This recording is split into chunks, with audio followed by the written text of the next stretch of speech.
จะตามมงရဲ့စားရဲ့ပြီးတော့ခယူးစီရဲ့ရင်နွေးရဲ့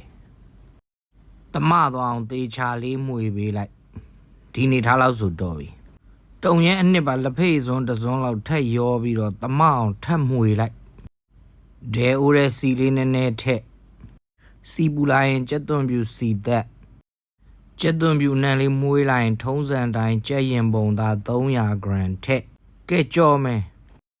ကျက်သားလေးဒီနေထားဖြစ်လာရင်ခုနဆက်ချင်တယ်လို့ဆက်ထားတဲ့ဟင်းအနစ်ကိုထက်ပြီးရင်တမသွားအောင်ရောမွေးအနေတော်လေးလီးဖြတ်ထားတဲ့မုံညင်းစိမ့်နေမလောင်းထည့်ပလိုက်ပြီးရင်ထက်မွေးငရုတ်သီးစိမ့်လေးလက်ဖြောက်တီးထက်တီး3000ဆိုတော့3ချက်တီးကဲရပြီ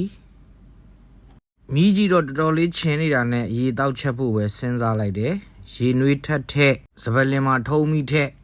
လက်ဖြောက်တီးထားတဲ့ငရုတ်သီးစိမ့်3000ထက်တစ်ဖက်ကပေကက်ကက်လုံနေစဉ်းစားโอเคအကုန်နူးပြီဆိုတော့ငရုတ်ကောင်းပေါက်ငရုတ်ကောင်းကတော့ကြိုက်လို့ပေါက်တာ